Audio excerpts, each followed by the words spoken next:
It's a lot to ask someone who doesn't know the competency standards, doesn't know the qualification, to elect to say, well, I don't want to go with the crowd, I want to go with RPL, my own way.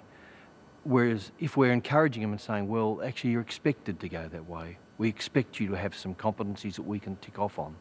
I think it makes it a lot easier and more, it's normalising, regularising the whole thing. For it to be easier for the assessor to offer the RPL, I think again, without tools, it becomes very hard. If I've got to reinvent things all the time, we've got to take the complexity out of it and the difficulty out of it, both for the assessor and the candidate.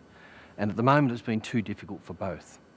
And people have too much emphasis on invention rather than applying good, solid tools that have been tested and designated as this approach is sound, this approach meets audit. Empowerment for candidates is a really important issue.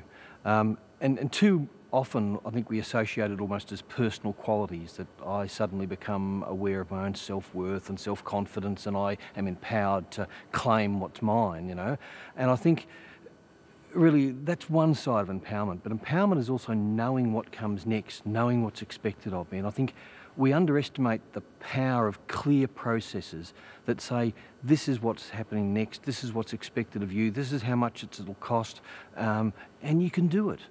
And I think, you know, clear processes, clear timelines, clear expectations are empowering in themselves.